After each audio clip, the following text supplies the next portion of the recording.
Have you ever met someone and it just clicked? I mean, on a level that felt almost supernatural, like you'd found the one person on Earth who just gets you? Well, today we're diving into a much darker side of that exact feeling. We're talking about the identity parasite. And this really is the key. That initial feeling isn't just nice, it's intoxicating. Every weird little quirk, every secret dream, every obscure reference you have, they don't just get it, they seem to share it. You feel so deeply known, so profoundly understood, and that feeling, well, that feeling is the bait. You see, we usually think a manipulator wants to change us, right? To kind of bend our will to fit their needs. But this is something else entirely. This is way more invasive. The parasite doesn't want to change you. They want to become you. They're not trying to renovate your house. They're trying to move in and kick you out. And that right there is the central paradox we're going to unpack. The very thing they use to make you feel more you than ever before is the exact tool they use to take it all away. It's the moment someone starts stealing your personality, not to be like you, but to gain total control over your reality. So that's the big question, isn't it? How does meeting your supposed psychological twin leave you feeling like a total stranger in your own skin? How does that beautiful, perfect connection curdle into this profound sense of alienation, where you feel like you're just an extra in your own movie? Let's figure it out. All right, so here's our game plan. First, we'll look at that twin who ends up becoming you. Then we'll break down the anatomy of this takeover. We'll map out the 3 phases of erasure and dig into the psychology of what's going on. And then, the important part, how to reclaim your own story and realize what makes your identity truly unstealable. Okay, so let's start here with this paradox of the perfect mirror. It's that incredible feeling of being perfectly reflected by someone else. But what you don't realize is that it's not a mirror, it's a two-way glass. And on the other side, someone is taking very, very detailed notes. So how does this actually work? Let's get into the anatomy of the takeover. Because this isn't just a relationship that went bad. No, this is a documented psychological system with specific patterns and cognitive shifts. And honestly, just understanding the terms is the first real step towards defending yourself. The engine driving this whole thing is something called pathological mirroring rabies. Now, this is way beyond just building rapport. This is a deep process where someone who lacks a stable sense of their own self literally starts to absorb and then perform your personality. They aren't just copying you, they are downloading your entire operating system because their own is basically empty. And that mirroring, it leads you straight into the intimacy trap. Your brain is just wired to light up when someone validates you so perfectly. You feel this intense connection and you think, wow, this is destiny, this is my soulmate. But what you're really experiencing isn't a soulful connection, it's just you falling in love with a perfectly crafted reflection of yourself. The end result of all this is what we call the erasure effect. It's that creepy, unsettling feeling that you're somehow becoming irrelevant in your own life. You start hearing them tell your stories at parties, using your unique phrases, even connecting with your friends using the emotional language you taught them. You're standing right there, but you feel like a ghost. And let's be super clear here. This slide shows the critical difference. Healthy relationships are a two-way street. You share, they share, and you both grow stronger.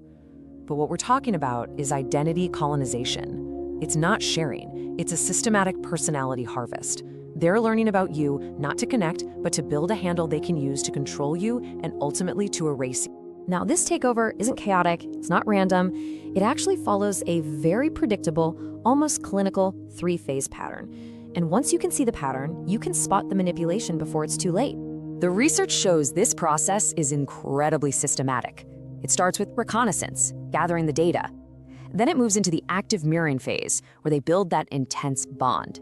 And finally, it culminates in the devastating displacement phase, where the takeover is complete. Let's break each one down. So, phase 1, reconnaissance. Think of the parasite as a spy. They are sourcing all the raw materials they need to build their mask of you. They ask these deep, probing questions that feel like genuine interest, but it's really data mining.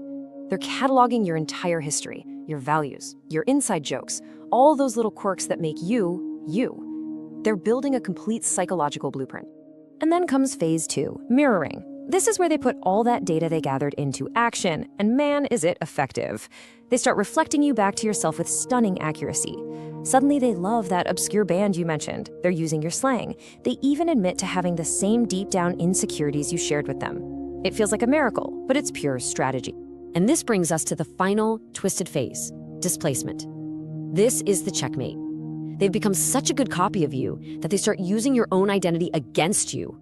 They'll take your deepest values, like loyalty or forgiveness, and use them to tell you why your feelings are invalid, why your boundaries are selfish. It is the ultimate form of gaslighting.